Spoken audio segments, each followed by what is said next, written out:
Alright, so we'll get started again.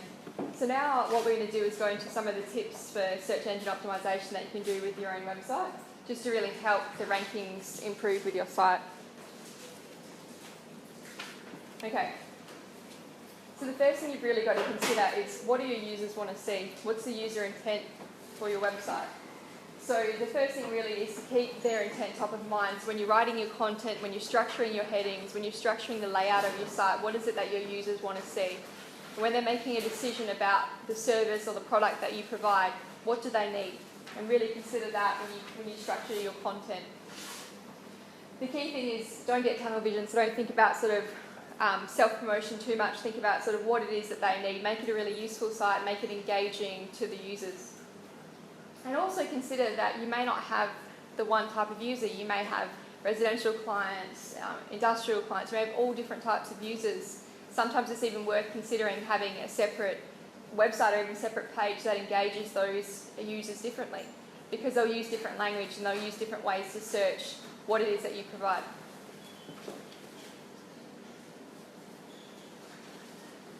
So some of the things that we do for our clients, and we suggest that you do yourself with your website, is to do an audit to really assess what it is that you need to provide to your audience, what it is that you currently have, what's lacking, sort of the improvements that you want to do. So sort of things, you can consult with experts, but also one of the best sources of information will actually be your target audience. So if you can actually speak to users directly and understand what it is that they want and need.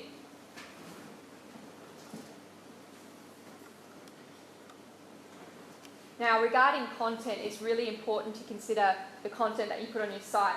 So some of the things that we recommend to our clients is, when you write your content, write it with lots of variety, lots of different words, synonyms, things for what you do, as well as providing a good user experience. When you're writing for the web, and I used to be a copywriter for 12 years, one of the things that you need to really consider is lots of headings and breaking up the content. You don't want just one big slab of text, because people look at the web differently.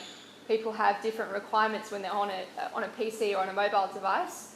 So typically I don't necessarily have more than 200, even 100 to 200 words without a heading or some sort of title to break it up. Using bullet points is good, but also using full sentences is good for Google.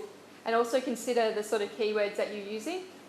So for example, say you do flooring, and you do timber flooring, you do bamboo flooring, you do other types of flooring. If you mention the word flooring, even if you're mentioning timber flooring in front of it or bamboo, the word flooring shouldn't be mentioned too many times, because it can be considered spam. So if you have a common word in common with some of the other keywords, it's good to consider what sort of percentage you're using that keyword when you're writing text. Generally what we recommend is keeping that repetition under 1% for the amount of text that you have. The other thing is, you want to stand out, so you want people to actually want to read your copy as well, and Google does take that in consideration.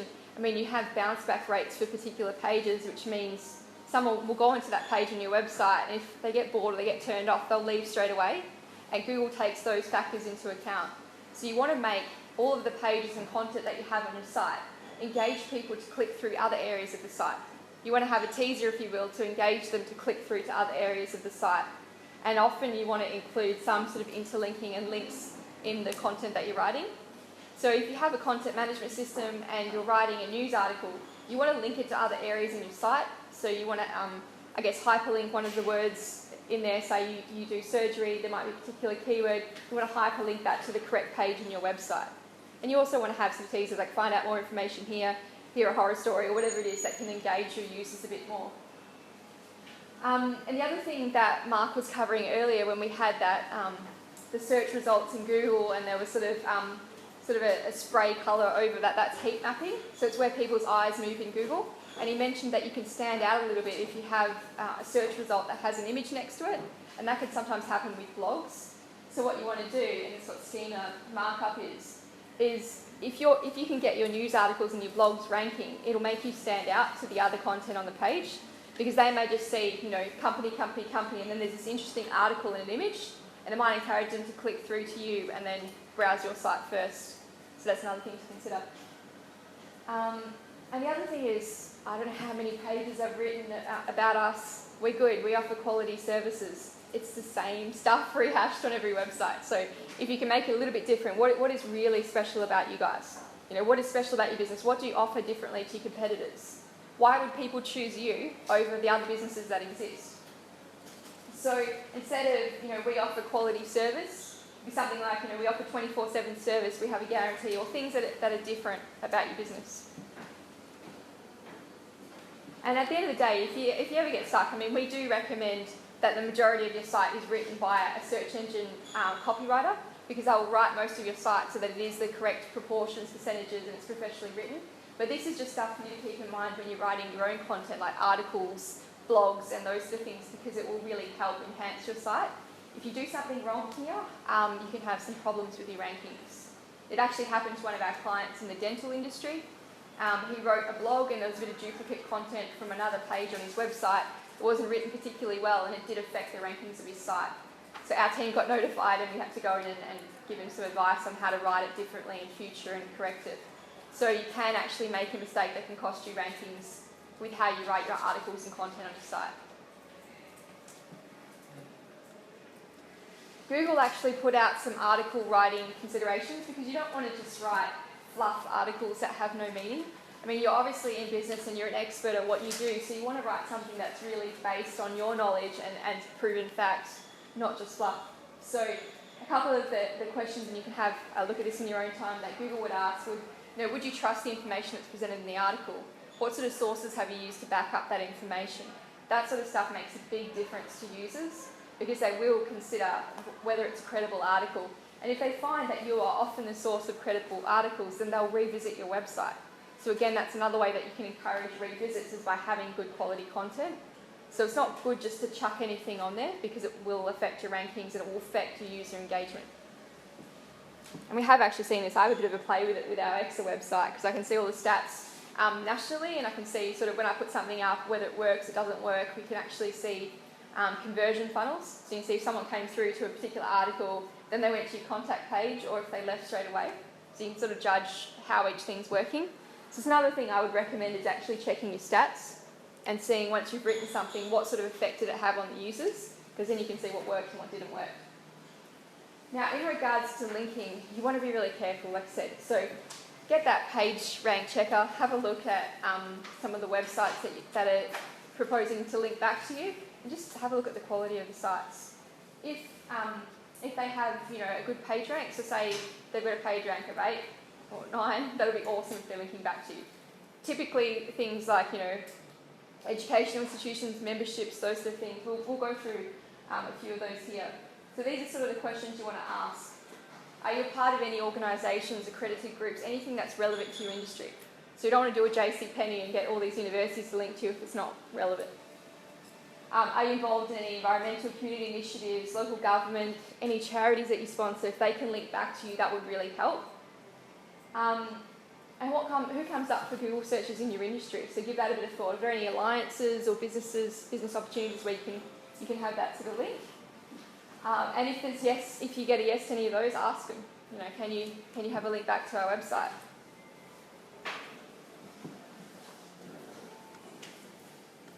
The other thing that you want to consider, like I said, is you can't just have all this traffic coming to your website and then you have a crap experience when they come to your website. So if your website is slow, you've got load time issues, people will leave. I'm really bad at that, actually. If something it takes too long to load, I just move on to the next thing. So it's really important to consider the site speed, how your site is built. If people go to particular pages, are there broken images and links? It all affects your image. It's as if they rocked up to your office and your door was hanging off its hinges and there was a smashed window. It's the same sort of thing with online presence. Meta tags, so they're sort of the descriptions that you have behind the scenes. I can't tell you how many companies I've Googled, and then in Google, the meta description is what you see in the search results. And I've seen like blanks or crosses or weird explanations. Your meta tags, meta descriptions are sort of the foundation of the site, so you want to do it properly. Generally, your provider that you're working with should do that for you, but always good to double check. The other thing is labeling. So when you are say you're adding a news article to your website, you have the ability to add in an image, and you can add a caption or a label to that image. That's always good. You want to label things properly, because that's how the search engine reads. They will read all the labels, all the things that you put on the page, so that's really important.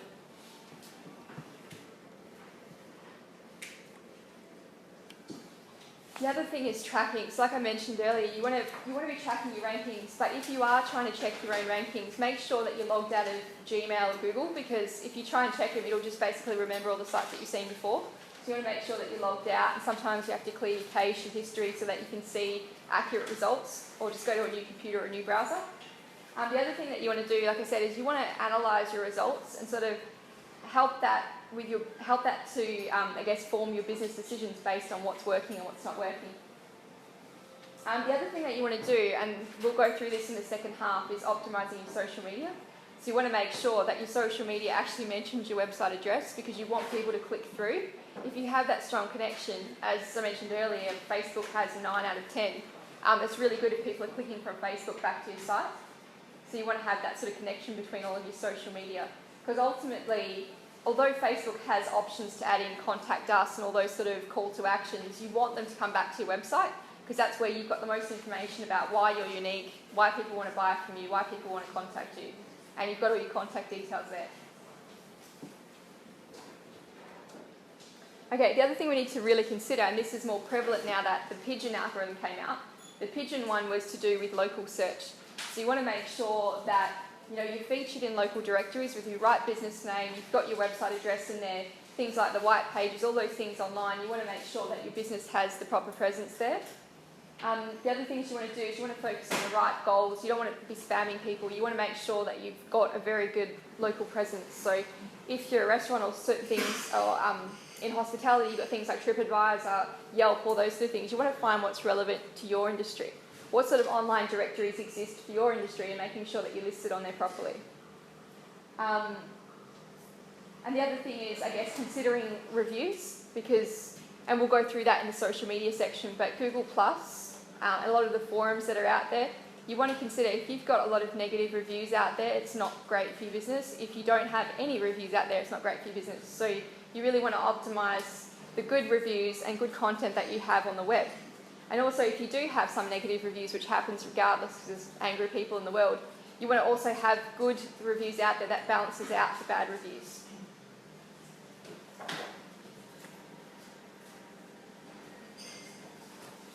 So it brings me into the next section. Before I go on there, is there any questions regarding those tips? No? Okay. So what we'll do is we'll move on to the AdWords, so talking about what the ads are and where they have their place. We do search engine optimization, we do ads, we do them for ourselves as well. They have their place. So the ads or the pay-per-click are the sponsored links that you see at the top and on the side. So they can be quite costly. Like some I've seen, the most expensive I saw was $90 per click, and that was in sort of finance-related industry. So some can be quite expensive, and then some can be quite cheap depending on the competition. So how it works, it is a bid system we'll go through. Okay, so what you need to know about the ads. It is a bid system, so basically you can create a Google account yourself and you can start advertising on Google. It's a bit tricky at first because there's lots of screens and lots of things to do, but basically you decide what keywords you want to come up for in Google, and you have a budget assigned. Every time someone clicks on you, it costs you a certain amount of money. So say you put a budget of $50 a day and every click costs you $1. Once you've maxed out at 50 clicks, your ad disappears off Google. So the thing that the ads do is it allows you sort of a short-term solution. It can be quite costly, especially for more competitive industries. It generally has its place when you're doing sort of a quick promotion or something you need to get out quite quickly. Some people use it in the interim before they start to get organic rankings. So at least they've got some sort of presence in Google. So that's generally where it comes into use.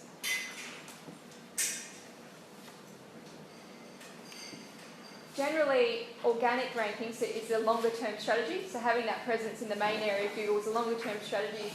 It generally delivers a better return on investment. If you were to pay for the amount of exposure that you get with organic with the ads, it could be 20 times the cost. It's quite expensive. Also, the other thing with the ads is you may be paying for your competitors to click on you. You may be paying for children to click on you. There's certain elements of people that aren't relevant to you that you're paying for that lead. And as I mentioned earlier, the metaphor that I use is it's like a newspaper. So you've got your articles and your ads. The credibility really is with the articles, and the articles is that organic area of Google, the main area of Google. The ads is like the ads in Google. This is actually a screenshot of one of my clients results. So it shows, obviously no names to mention, but it shows the difference between organic search and pay-per-click. And this client here was spending about, I think, $20,000 in 6 months on AdWords, and he was spending like a quarter of that with the organic search. So if you have a look, I just want to point out a few things. I don't know if you can see it, but I'll read it out anyway. This is the organic search, so this is a screenshot of the results. We can actually see how many pages they look at, what the bounce rate is, how many goals were completed, how many, I guess, forms were completed on the website. So if we look at the organic, they had 33,254 organic traffic or people coming through to the website. If you have a look at the bounce rate, it was 17%, which means people didn't just look at one page, they looked at quite a few different pages when they're on the site. If you have a look at the amount of conversions, it was 1,098. So out of that 33,000, 1,098 came through, filled in a contact form. It doesn't measure whether they called them, but we can measure the contact forms. If you look at the ads for a similar spend, they only had 325 people come through. The bounce rate is, I can't read that, but it's about 30%, so it was a high bounce rate, and they only had 7 contact forms filled in. So we've typically found that with the ads, people spend less time on the website, they're less likely to convert, and generally there's less traffic overall. So that's what we found, just looking at quite a few different results. And we've had the biggest benefit of seeing people that spend the same amount on each, and generally they get a lot better return on investment from the organic search, from what we found. So I guess it depends on industry. This is a highly competitive industry, by the way. So there's quite a few articles that talk about where people click when they go to Google, and as we mentioned earlier, generally it's under 30% will click on the ads. So it's just a bit of an article about the ads versus the organic search. Generally the ads tend to be a quick fix, like something you do initially or for a short campaign, whereas the organic search is more long-term. I just want to quickly mention remarketing. Has anyone ever been searching on the web and they keep seeing this same ad like pop up wherever they go? Anyone seen that? Yeah. I've been stalked by a travel website for the last couple of months. Basically what remarketing is it's a way of doing advertising where if you visit a website, there's a cookie that registers that you've gone to that website, and then you'll go to other websites or you search something similar and that ad keeps popping up. I've now got it coming up in apps on my phone and everywhere. So that's what remarketing is, if you've ever wondered what that is. In terms of remarketing, there's a bit of a graph of how it works. Basically, you've got your user over here, interested user, visits your website, leaves your website, and then your retargeting starts here. So that's where they're later looking something else, or they're searching keywords. So there's different ways that you can make it work. It can be that they search related keywords and then your ad pops up, and then your ad comes through again, and either they click through or they get really annoyed, which a lot of us do, and ignore you completely. I actually, it's funny, I read an article yesterday, they did a survey, and about 12% of respondents actually said they got that annoyed with it, that they physically rang the company and told them to stop following them with the ads. Right? Yeah. So it's just, it's sort of the negative side of it. We haven't seen much evidence of it really working that well, so we don't highly recommend it, but it's something you just try it. I mean, it's different for every industry, and it depends how you do it. Like if you have a really cool, funny sort of ad and it keeps popping up, maybe it'll work well for you, or maybe it's sort of a branding technique. I guess it depends on your budget, but overall your budget should initially be focused on, in my opinion, it should be having the right website, having somewhere where they can go initially, and then focus on all these other things later or try them out later, or as you go. I hate remarketing, I really do. So we're going to get into a few tips regarding the ads. So if you do pay-per-click advertising with Google or any sort of advertising, keep in mind your budget and sort of what you're going to get for that budget. So if you're setting a target of, I'm only going to spend $100 a day on ads, and one of your ads costs $90, you're only going to get 1 click a day. So you've got to consider sort of what your budget is, how competitive it is, what it costs, and that sort of thing. You also want to consider your keywords. So we had a client that came to us, and it's fine for people to do their own ads. Like you're basically not paying anyone commissions, which is a good thing. So you're not paying anyone's time, you're not paying commissions, you're only paying the time of your staff to do it. But if someone's inexperienced, and we found was the case with this company, they had someone that was paying for ads for unrelated terms, or paying for an ad for Perth, WA, So it can be quite costly if you're optimizing for the wrong ads, the wrong keywords. And you've got to keep in mind the purpose as well. What is the purpose of your advertising, and is it really going to work for you?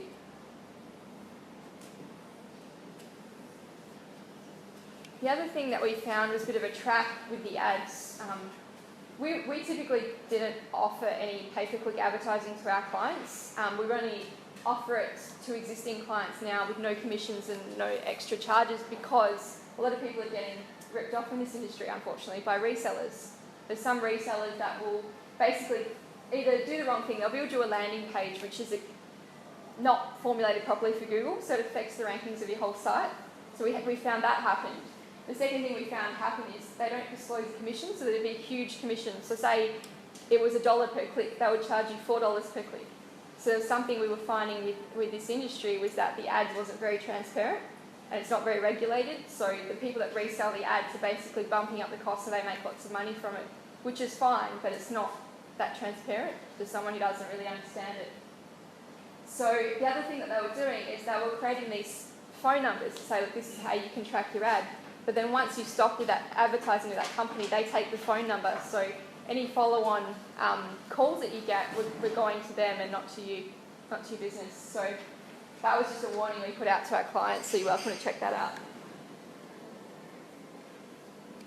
The other thing I would really like to highlight is that no one should guarantee you anything in regards to Google or the online space, even the ads. So Google put out an announcement saying that Google can't even guarantee you a spot in the ads.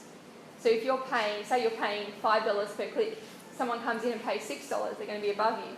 So there's no guarantee that someone can come in tomorrow and put more money and get on top of you in Google ads. It's the same with the organic section of Google. No company should guarantee you a spot. If they do, it's a big warning sign. So this is an article that came out in 2012. There was a company in Sydney called Publicity Monster. This was all over the news because Google actually came back and commented. They said that this company has been stripped of their accreditation. No company is allowed to guarantee any places in Google or in the ads. So that was a pretty interesting article. There's a few articles that I put in here that are quite interesting regarding online spend.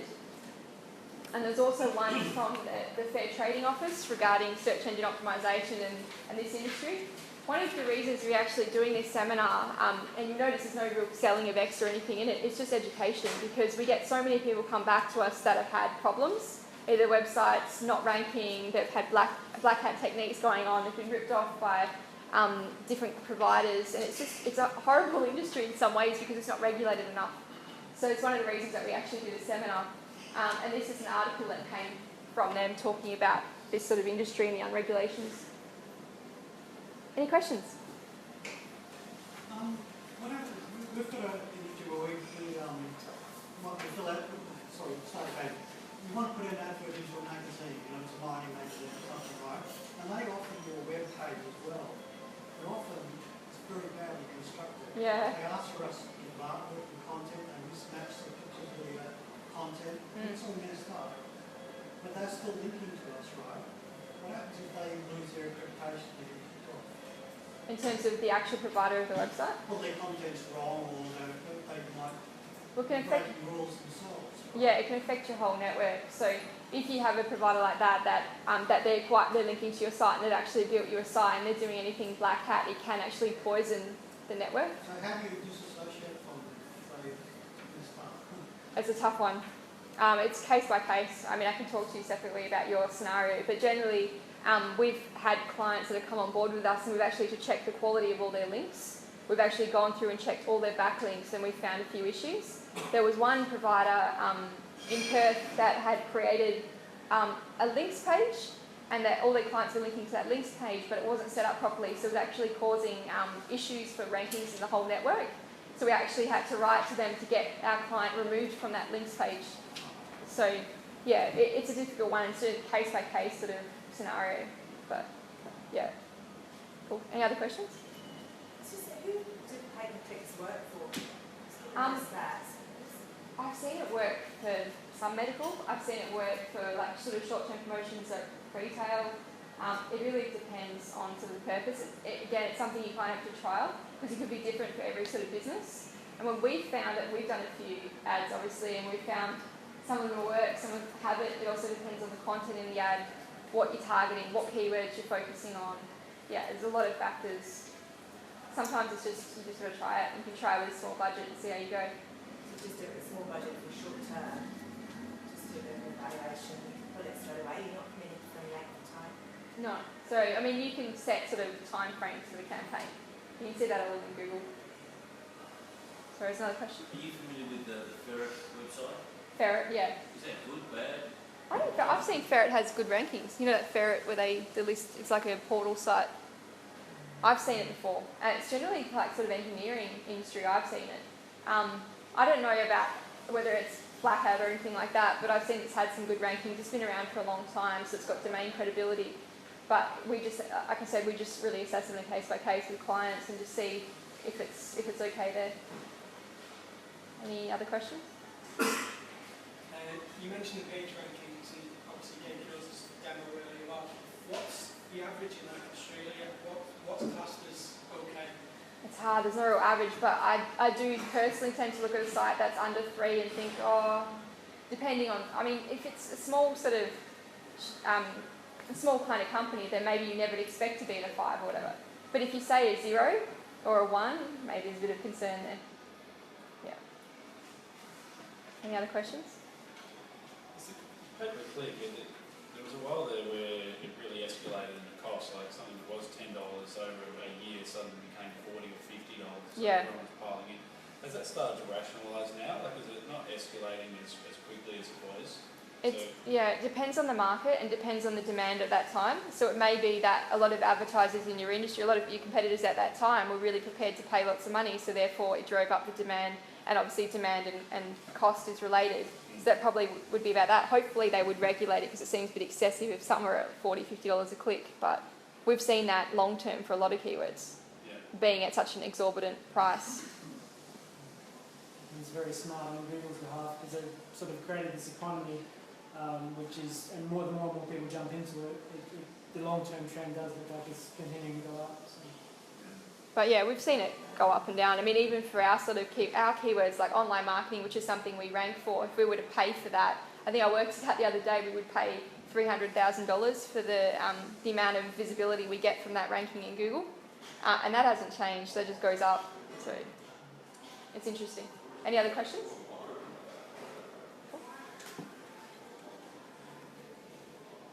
Okay, so one thing we do warn about, it doesn't matter who you're with, whether you're one of our clients, you've got a few in the room, or you're with someone else, just make sure that you do your homework. If anyone that talks to you regarding this stuff, just make sure you ask certain questions, just so you don't get burnt.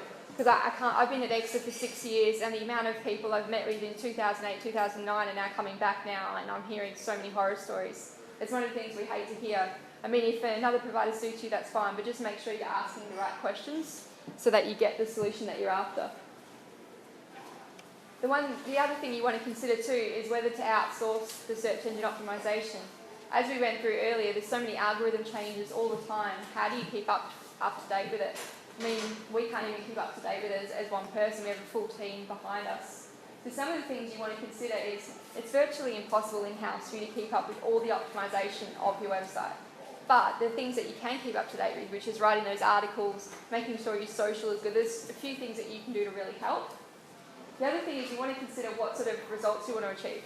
So if you're a small sort of organisation, you're quite locally based, you don't really need a lot of traffic or anything, then maybe you don't need to do search engine optimization on a larger scale, and you're just okay with getting the traffic that you're getting. The other thing you want to consider is you don't know what you don't know, so you don't know what the opportunity cost is if you did it properly. So you may have, maybe doing it in-house and getting some good traffic, but what happens if one day you're blacklisted and you're off Google completely? Then what happens? Especially if you're in the competitive industries, if you're anything to do with finance, health, real estate, what else is there that's really competitive? Cosmetic surgery, dental, home loans, personal loans, anything to do with that sort of industry, you want to be extremely careful what you're doing, because one mistake and you could literally go back to dinosaur age with your rankings. And the other things you want to consider as well is you've got a lot of competitors all trying to do this stuff in Google, so you've got to consider having sort of the best possible competitive edge by how you actually build and maintain your rankings for your website. Just want to give you an idea of what's in the market and what the difference is between basic SEO, search engine optimization, and sort of the extra edge that you can get. So to give you an idea, basic SEO, generally they'll give you a sort of a cheaper website.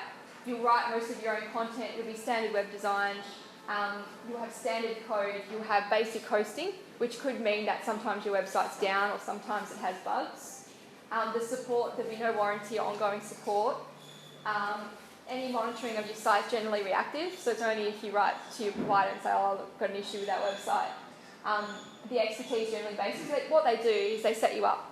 They just basically set you up with the basic search engine optimization, which might be fine for a lot of people. If you're in a competitive industry or you want a little bit more rankings and results, what you can get is make sure you're getting search engine properly written copy, especially for regulated industries, because if you say anything wrong, they generally come down on you. You want a design that is conversion orientated, so you want a design that encourages people to click through so you actually get conversion. You want fast download and display of your website, because if you do have any slow issues with your site, it can affect your rankings. You want optimal Google-friendly hosting. Google will not bring people to a website that's down, so you want to make sure that your website's up most of the time. You want to make sure that you've got software and resources on hand behind the scenes checking for any sort of issues with your website or defacement. So hacking and all those sort of issues can be quite prevalent today. The other thing is you want a proactive team, so you want someone really focusing on what's going on with Google and making the changes. Because like I said, like one of our clients, they did something wrong with their blog and we picked up on it and made sure that it wasn't affecting the rankings. But if you get to that too late, what can happen is you can go backwards with all your rankings. Once you're blacklisted, and we've had several clients blacklisted before they've come on board with us, we basically had to change the domain name and start again. That all the credibility they had with that domain name was just reduced to nothing. It was that bad that we actually had to change it. So that's sort of the worst that can happen. We haven't seen it that often, thank God, but it does happen. And the other thing too, like we said, is you can't always get these updates from Google.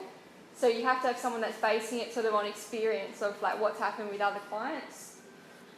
And you've got to consider all factors. So what a lot of companies will do is they put your website, they'll put some meta tags, they'll put some keywords in there, but they don't consider both on-site and off-site. They don't consider defacement, they don't consider security issues, they don't consider the hosting environment. All of that affects your Google rankings. Most people don't know that.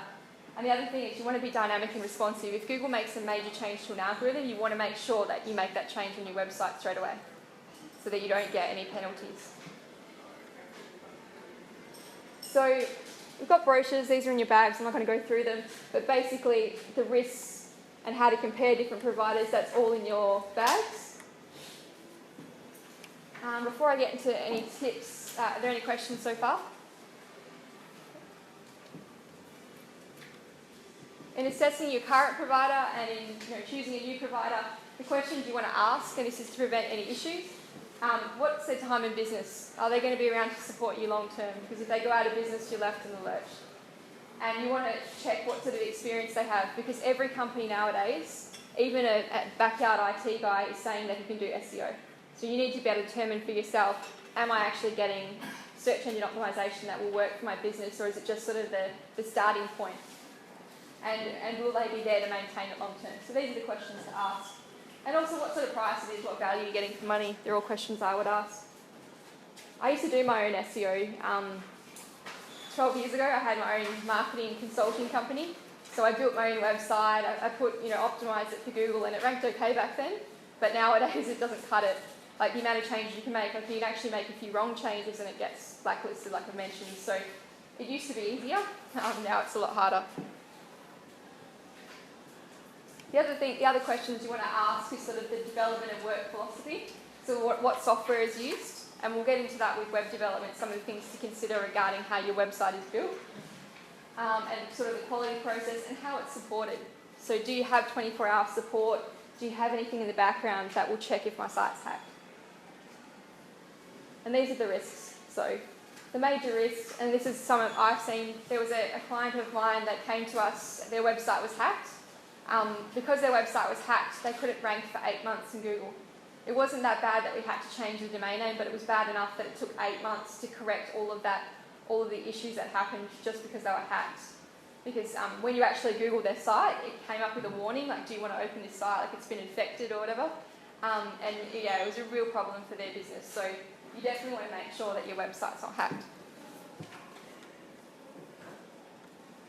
Cool. So in summary, do your homework, buyer beware in this industry, and that goes with the ads, it goes with building a website, it goes with mobile sites, it goes with apps, it goes with anything in this industry because it's not properly regulated. And it's the cheapest price what you really want. So just a few things to consider. Any questions? So we're just going to finish up this last section and then we'll have a short break. So just wanted to go through how you guys can measure success for your website, and there's a lot more detail I just really can't go through, but there's a few things you want to consider when you're looking at the traffic on your site. You want to consider how many unique visitors you're getting or sessions, so how many different users are coming to your website. You want to consider the traffic sources. So, did that article you posted on Facebook, did it bring you some good click-throughs, so then you can repeat that sort of success over and over again. And you want to consider referring websites. So are you getting random leads from Afghanistan or things that are unrelated, and why are you getting those? And then you want to consider bounce rate. Are people coming to your homepage and bouncing straight out? Are they going to your services page and leaving straight away? And you want to consider how many pages they're viewing as well. So these are some of the stats that you can see. This is through Google Analytics. We also use AW stats as well, but just gives you an idea of what sort of things you can see. And what you need to know is that results are transparent and measurable. You can measure everything. If you do an ad, another online mining publication, you can see how many click-throughs you're getting from that. So you can basically measure everything. If you do a radio campaign and you use a different domain name, you can see how many people used that when they went to Google. How many people actually Googled your business name compared to generic keywords. For our clients, you actually see sort of how much traffic they got from search engines, how much they got from yellow pages if they're doing it all. Basically see everything. And that's what I was talking about in the keyword strings, how many were industry related and how many knew the company name. Cool. Any questions? These statistics, is this to do with whether you host it or if we're hosting it ourselves, or I own it, hosting it for us or whatever, are they always the same statistics or is it something new done? Well, you can put Google Analytics on any website generally, so you can see the same sort of stats through Google Analytics. But if the pass-through came through Yahoo or somebody else through Google, does it make a difference? Or? no, you can still measure that. You can measure if they came through Yahoo, you can measure what keyword they used. Yeah. Any other questions?